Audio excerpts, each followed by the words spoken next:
제가 몇 년 전에 겪은 일입니다. 그 교회 층마다 이렇게 예쁜 나무들이 화분에 잘 심겨져 있었습니다. 그래서 제가 때가 되면 그 나무들이 잘 자라도록 물을 이렇게 좀 준 적이 있습니다. 근데 제가 물을 이제 몇 개월 물을 주고 나서 나중에 안 사실인데 그 중에 한 나무가 인조목이었어요. 그 나무가 진짜 나무처럼 생긴 거예요. 저는 그래서 층마다 있는 나무가 다 살아있는 나무인 줄 알았는데 너무 똑같이 생긴 거예요. 그래서 나중에 봤더니 다른 나무들은 좀 변화가 있는데 이 나무만 변하지 않더라고요. 그래서 잎을 만져서 진짜 따봤습니다. 그런데 아무런 반응이 없더라고요. 그게 바로 인조목이었어요. 그때 처음 알았습니다.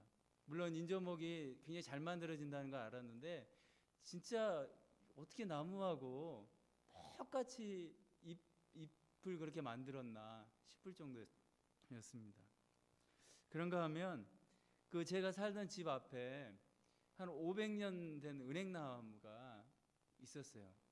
그 길 한가운데 있었는데 그래서 도로를 내면서 이 은행나무를 살리려고 도로를 이렇게 은행나무를 비껴서 낸 거죠. 은행나무가 한가운데 있으니까. 그런데 은행나무가 평소에는 이렇게 죽어 있는 것처럼 보입니다. 그런데 봄이 되면 그 500년 된 한 그 몸체 반 정도는 좀 이렇게 썩어가지고 없어졌어요.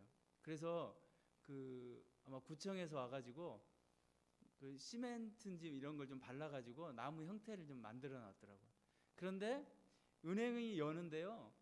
얼마나 많은 은행이 여는지 그 몇 년 되지 않은 그런 은행나무보다 훨씬 많은 은행이 여는 거예요. 정말 어떻게 저게 500년 된 나무에서 은행이 저렇게 열릴 수 있을까? 참 놀랐습니다. 여러분 오늘 저희가 읽은 이 교회가 사대교회입니다. 사대교회 하면 죽은 교회라는 별칭을 가지고 있는 교회예요. 사치와 부여의 대명사였고요. 당시 이 지역이 그 최대 금맥이 있었답니다. 여러분 우리나라 예전에 보면 금이 나는 지역은 사람들이 몰리잖아요. 그래서 그 금을 채취하기 위해서 한 사람들이 몰리는데 당시 사대 지역이 그랬다는 거예요. 금광이 있기 때문에 많은 사람들이 그곳에 몰렸습니다. 여러분 금이 나니까 금으로 만드는 각종 그 산업들이 번성하기 시작한 거예요. 금화세공업 이런 것들이 막 불같이 일어나는 겁니다. 뿐만 아니라 이 사대 지역은 지형적으로 아주 독특한 특색을 가지고 있다고 합니다. 많은 사람들이 이 사대 지역이 너무너무 탐이 나니까 사대 지역을 차지하기 위해서 당시에 많은 전쟁이 일어났어요. 그런데 이 사대 지역은 난공불락의 요새였답니다. 그래서 많은 나라에서 차지하려고 전쟁을 일으키지만 쉽게 차지할 수 없는 땅. 그렇기 때문에 외부 침입으로부터도 전쟁은 있지만 안전한 거죠. 그래서 사람들은 전쟁이 일어나도 그렇게 대수롭지 않게 생각한 거예요. 이렇게 난공불락의 지역을 또 감히 누가 차지한다고. 그래서 사람들 안에 어떤 교만한 마음이 생긴 거예요. 돈도 많아지고요, 살만하고 모든 것이 풍족해진 이 사대 지역입니다. 그런데 한 가지 그들에게 열망이 있었어요. 무슨 열망이 있었냐면 종교적인 열망이 대단했답니다. 그래서 당시에 그 시벨레라는 그 여신이 있었어요. 그래서 풍요와 자연의 여신인데 이 여신을 섬기는 그 곳곳에 신전들이 많이 세워진 지역이었습니다. 여러분 이런 상황에 사대 지역에 복음이 들어온 겁니다. 그렇기 때문에 이 복음은 이 지역의 여러 이방 종교 또 당시 사대 사람들이 가지고 있던 그 세계관 그리고 현실적인 욕구들하고 잘 섞인 거예요. 그 복음이. 여러분 마치 오늘날에도 그러지 않나요? 진짜 복음을 사람들에게 설명하면 별로 반응을 보이지 않아요. 그런데 그 복음의 어떤 무엇인가 그 사람들에게 맞는 구미에 맞는 것을 좀 섞어서 얘기하면 굉장히 사람들이 좋아합니다. 그리고 사람들이 그거 듣고 교회로 몰려와요. 복음을 듣고 몰려온 것이 아니라 복음에 딸려 있는 다른 것, 뭔가 그들을 현혹시키는 그런 것에 사람들이 교회에 몰려오는 경우가 있다는 겁니다. 여러분 당시에 사대 지역에 많은 사람들이 그런 것에 많은 관심이 있었어요. 그러니까 사대 지역에 복음이 전해졌지만 진짜 복음에 대한 관심보다는 복음 외에 다른 것, 그런 것에 훨씬 더 관심이 많았다는 겁니다. 그래서 실제로 사대 교회에 사람들이 몰려왔어요. 오늘날로 얘기하면 뭡니까? 부흥이 일어난 거죠. 그런데 오늘 주님이 이 교회를 향해서 아주 냉철하게 말씀합니다. 그 말씀이 3장 1절이에요. 내가 내 행위를 아노니 내가 살았다 하는 이름은 가졌으나 죽은 자로다. 예. 살았지만 죽은 자다. 여러분 죽었다는 의미는 생명이 없는 상태죠. 마치 형태를 띠고 있는 거예요. 제가 앞에서 말한 그 인조목처럼 뭔가 나무의 형태는 정말 잘 갖춰져 있지만 아무런 생명력이 없는, 그 마치 그것이 사대 교회라는 거예요.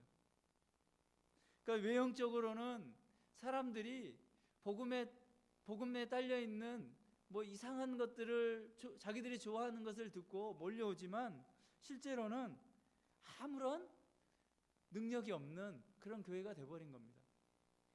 여러분 사도 바울은 이런 교회 또 이런 모습을 뭐라고 얘기하냐면 디모데후서 3장 5절에 이렇게 말합니다. 우리 함께 읽어보겠습니다.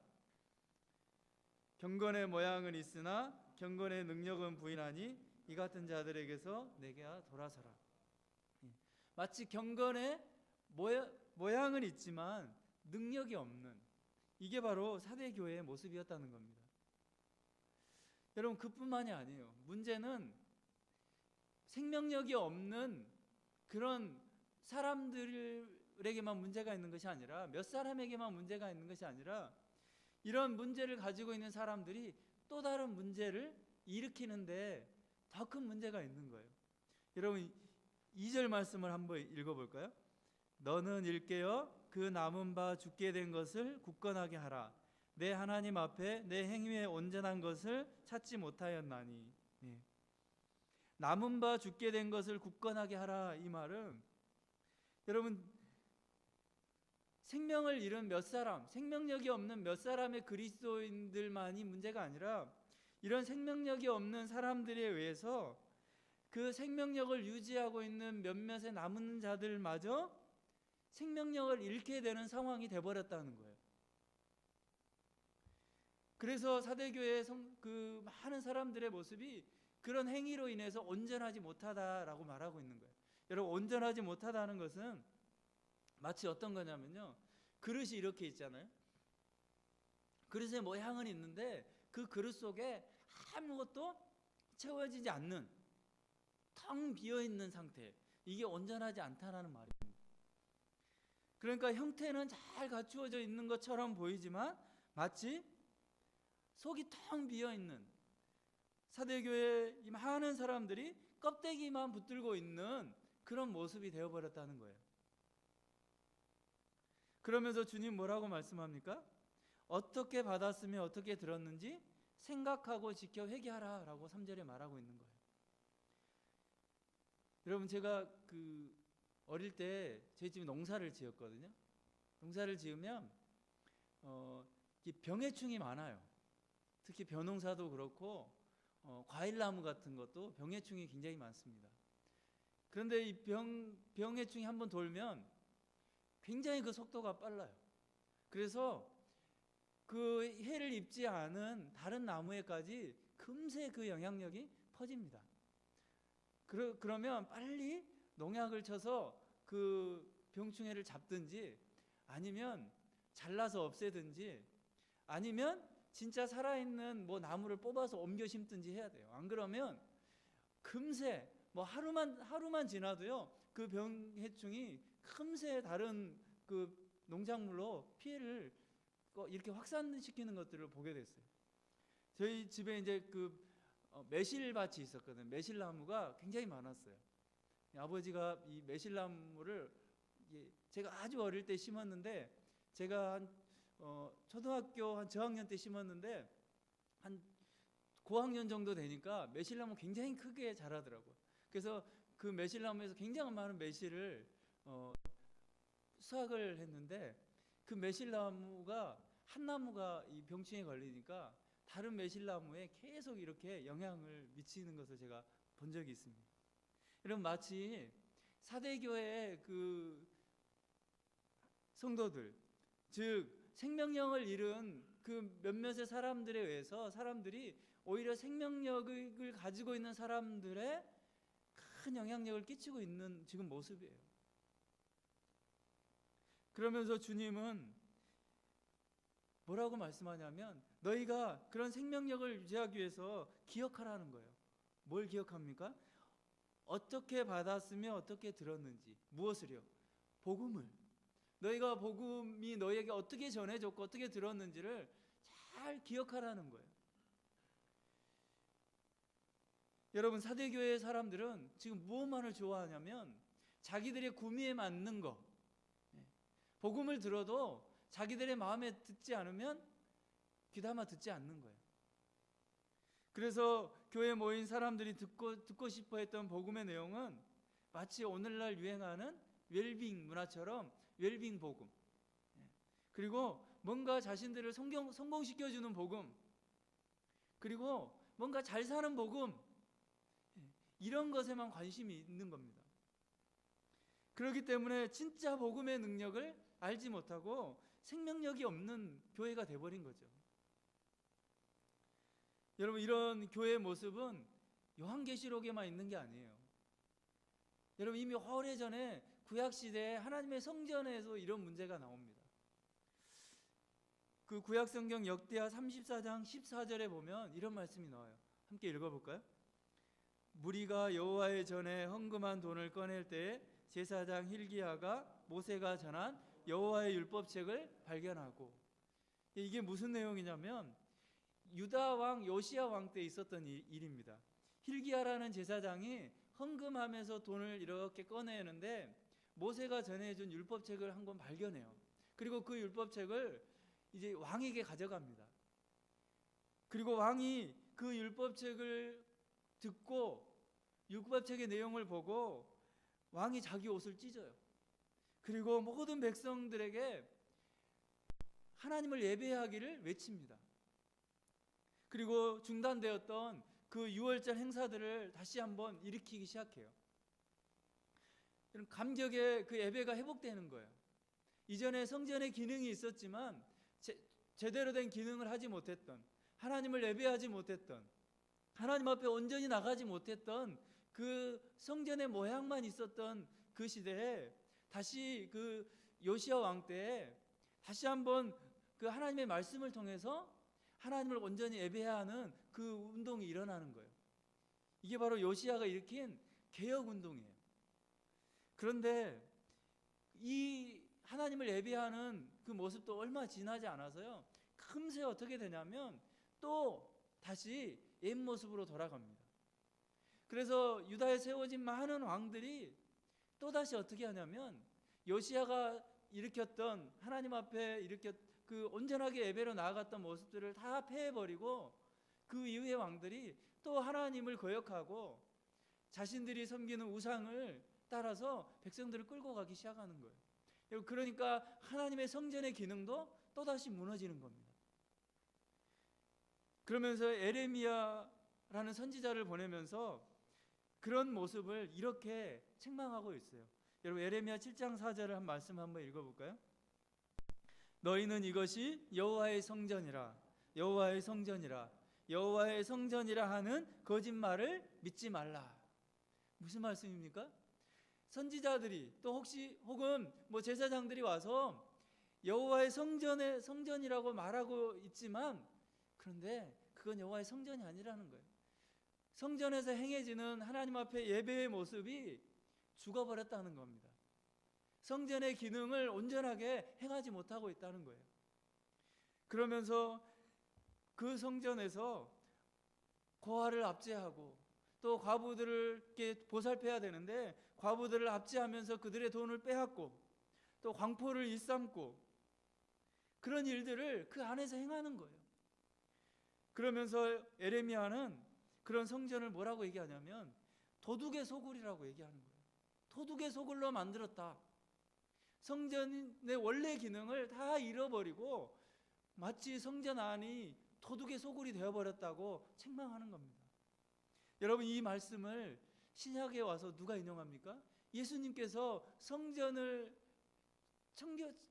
청결을 이렇게 하시면서 그 말씀을 인용하시잖아요. 성전 안에서 매매하는 많은 사람들, 성전을 더럽히고 성전의 기능을 올바로 행하지 못하는 그들을 보면서 성전 안에서 너희가 강도의 소굴로 만들고 있다, 이렇게 얘기하면서 주님이 노하시면서 책망하시잖아요.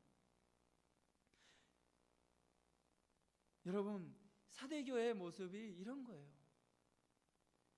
그 하나님 앞에 예배를 드려야 할, 온전히 나아가야 할 그들의 모습이 형식만 남아버리는, 껍데기밖에 남지 않은 그들의 모습, 그렇기 때문에 살아있는 모습이지만 죽었다고 주님이 말씀하시는 겁니다. 여러분, 우리는 이 말씀을 보면서 오늘 이 시대에 많은 사람들이 교회를 우려하잖아요. 심지어 믿는 사람들도 교회를 걱정하지만 믿지 않는 사람들도 걱정 어린 그런 눈으로 또 말로 우리에게 들려주고 있잖아요. 마치 그런 상황이 되어가고 있다고 많은 사람들이 그렇게 경고해주고 있잖아요. 저는 우리 한국 교회, 또 우리 교회가 그것이 잘못됐다, 뭐 이렇게 잘못된 것을 우리가 보자는 것이 아니라 과연 이 시대에 주님이 원하시는 교회가 무엇인가를 우리가 생각해 봐야 될 때라는 겁니다. 주님이 원하시는 교회가 뭘까? 그저 많은 사람들이, 많은 교회가 넓은 것만을 추구하고 가는 이때 정말 주님은 좁은 길로 가기를 원하시고 교회가 좁은 길로 가기를 원하시는 이때 우리 교회가 세상과 함께 넓은 길로 가버린다면 오늘 성전의 기능을 잃어버렸던 그 시대와 마찬가지로 교회의 기능을 잃어버리는 이 시대가 되어버리지 않을까요? 저는 이런 것들을 우리가 경계하기를 원합니다. 우리 교회가 이런 것에 빠지게 되지 않기를 원해요. 그래서 복음과 함께 주님은 고난을 받으라고 말씀하고 있잖아요. 복음과 함께. 주님은 항상 복음과 함께 말씀하고 있어요. 그저 우리가 원하는 식으로, 우리가 생각하는 식의 교회가 아니라 교회는 어떤 교회가 되냐면 복음과 함께 고난을 받는 교회, 복음과 함께 고난을 받는 성도, 그런 교회가 되어야 한다고 주님 말씀하고 있는 겁니다.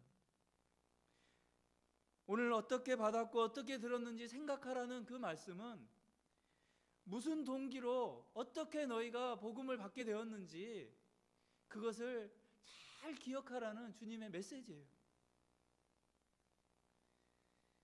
여러분, 그런 상황에서 신앙의 중심 또 신앙의 본질을 잃지 않는 사람들이 그런데 그곳에도 여전히 있습니다.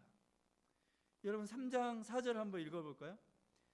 그러나 사대의 그 옷을 더럽히지 아니한 자 몇 명이 내게 있어 흰 옷을 입고 나와 함께 다니리니 그들은 합당한 자인 영고라. 그러나, 그렇지만 이 사대에도 그 옷을 더럽히지 아니한 자, 생명력을 잃어버리지 아니한 자들이 그 교회에도 여전히 있다는 겁니다. 그것은 무슨 말입니까? 여전히 주님은 희망의 메시지를 전해주는 거예요. 모든 사람들이 생명을 잃어버리는 그때 소망을 여전히 붙잡고 있는 사람들이 있다. 소망의 씨앗을 남겨준 겁니다.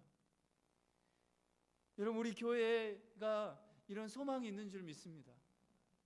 교회가 소망이라는 거예요. 여러분, 여전히 이 세상이 어렵고 교회가 어렵고 교회가 뭐 세상적이 되어간다 그러고 교회가 복음을 잃어간다고 하지만 그래도 어떻습니까? 소망은 어디에 있는 거예요? 교회 안에 있는 거예요.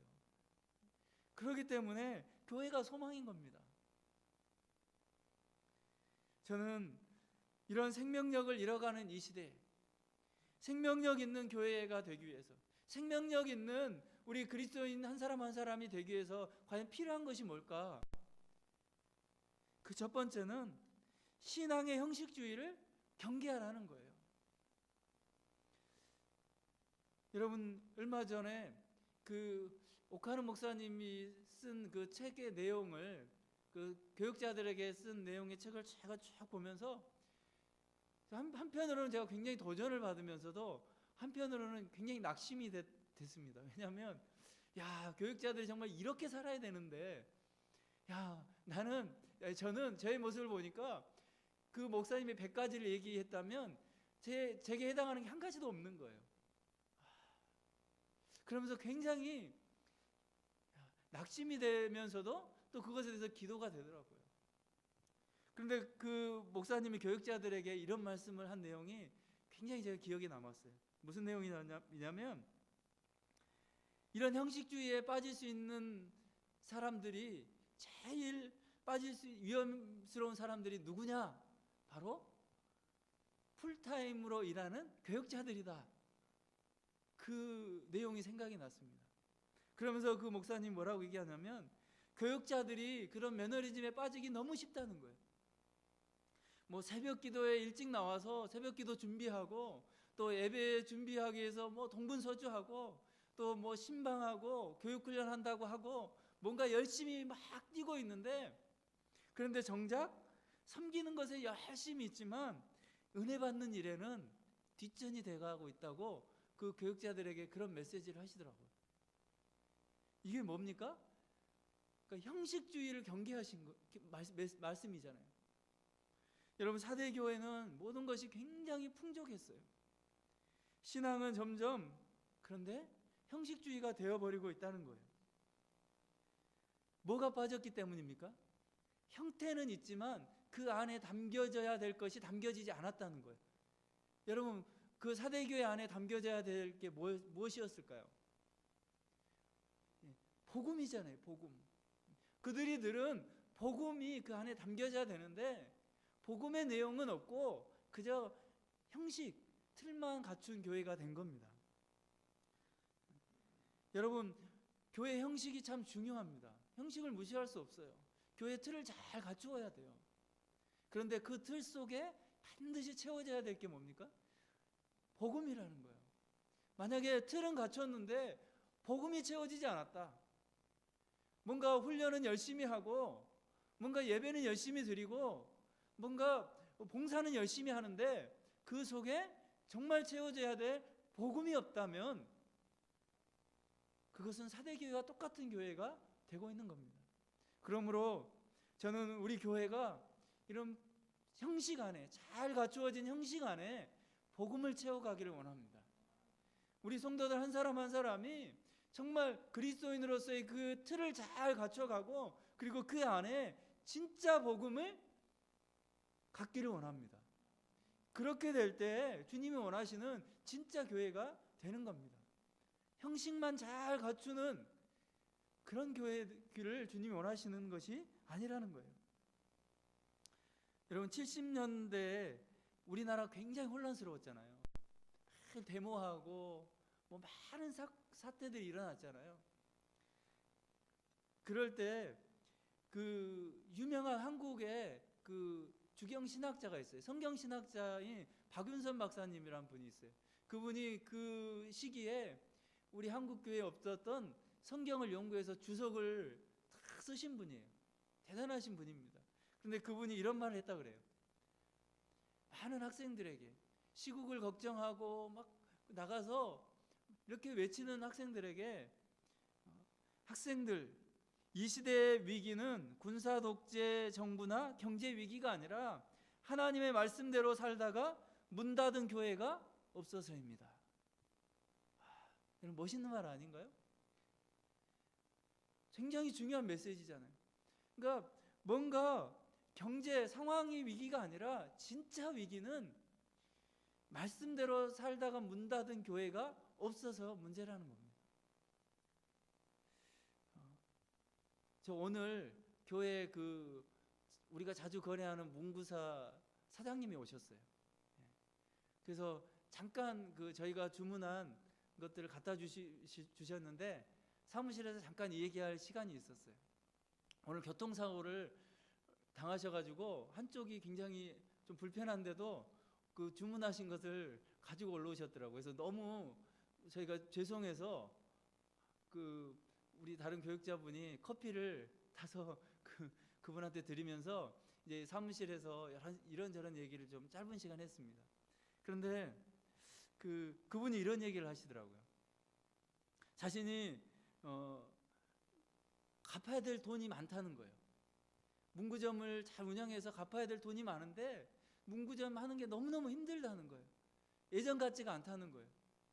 거래처도 어렵고 또 그만큼 예전처럼 많은 사람들이 장사가 잘 되면 또 자기 문구점을 이용해 주는데 잘 그게 안 된다는 거예요. 그러면서 자신이 돈을 벌어야 되겠다는 생각 때문에 고객이 어쩔 때는 돈으로 보일 때가 있다고 얘기하는 거예요. 그러니까 고객이 들어오면 고객이 아니라 돈으로 보인다는 거예요. 그러면서 자신도 그러면서 좀 깜짝깜짝 놀랄 때가 있다고 그런 말을 하더라고요. 여러분, 사업을 하는 분들도 만약에 고객이 고객으로 보이지 않으면 어떻게 될까요? 고객이 만약에 돈으로 보인다 그러면 변질이 되기 시작하는 거 아닐까요? 진짜 돈은 벌 수 있지만 그 고객에 대한 서비스는 엉망이 되는 거죠. 그저 돈으로만 생각하니까. 저는 우리 교회가 만약에 형식만을 추구한다면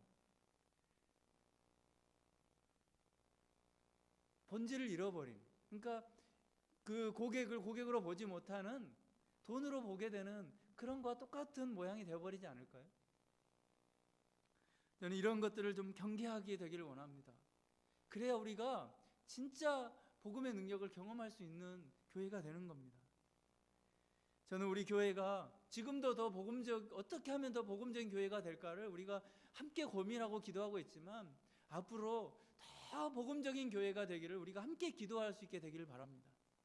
그리고 주님이 원하시는 이 시대에 정말 복음적인 교회, 그런 교회의 영향력을 나타내는 교회가 될 수 있기를 주님의 이름으로 소망합니다.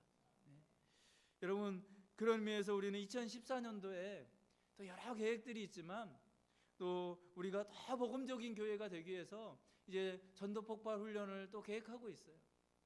정말 하나님의 뜻이라고 저는 여기고 또 교회가 마땅히 해야 될 또 큰 일이라고 여깁니다. 더 복음적인 교회가 되기 위해서 또 이 일들을 하려고 하는데 여러분이 함께 좀 기도해 주시고, 그래서 우리 교회가 진짜 여러 가지 형식들을 잘 갖춰가고 그러면서 그 안에 복음의 내용을 잘 담을 수 있는 그런 교회가 되기를 소망합니다.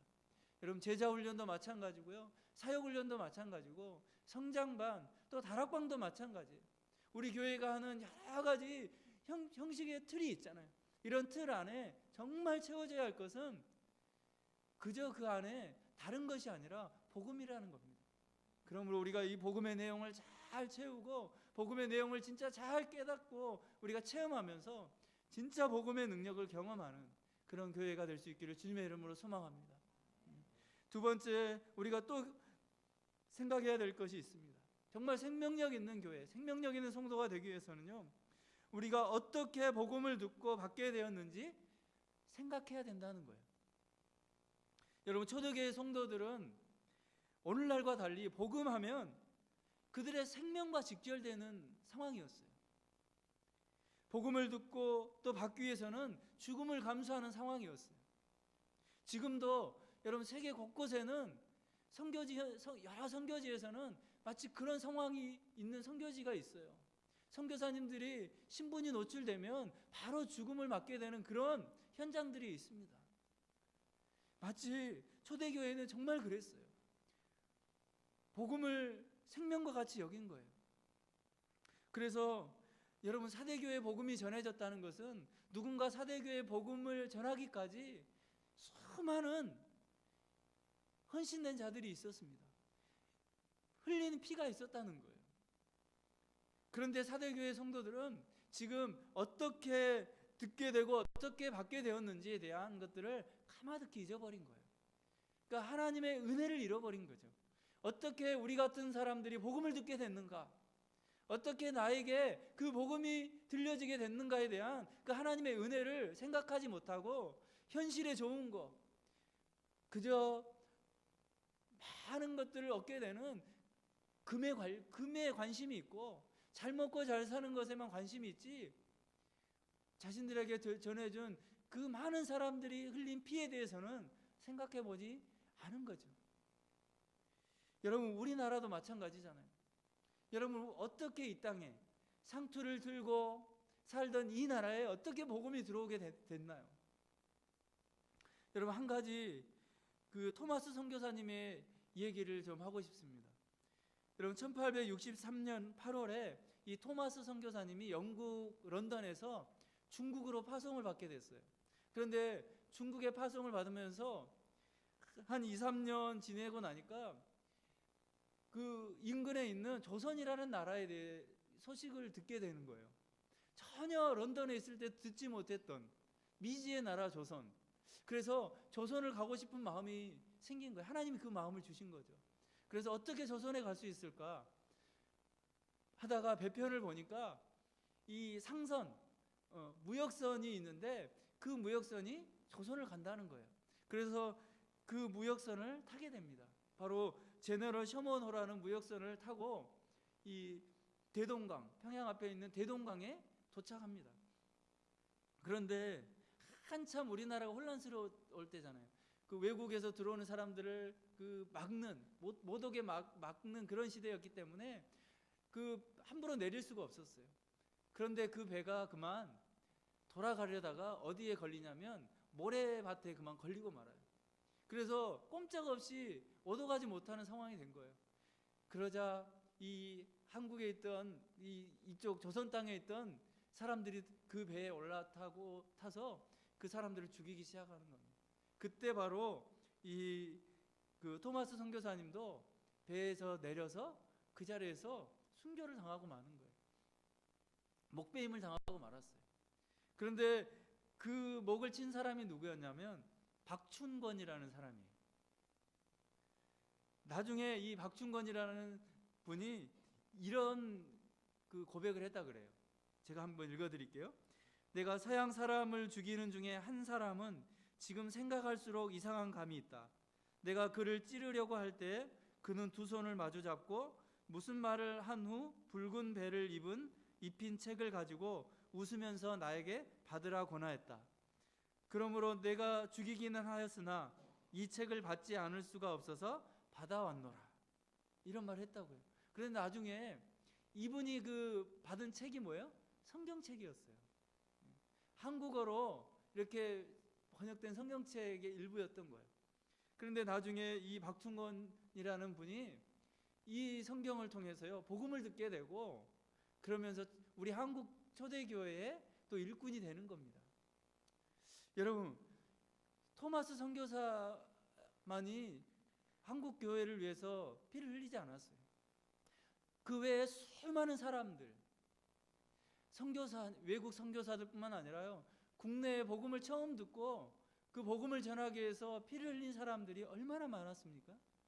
일제시대도 마찬가지고요. 여러분, 제암리라는 곳에는 수많은 사람들이 교회 안에서 불타 죽은 사건도 있었잖아요. 여러분, 그 많은 사람들이 흘린 그 피로 인해서 오늘 우리에게 복음이 전해진 거 아닙니까? 여러분, 얼마나 감사합니까?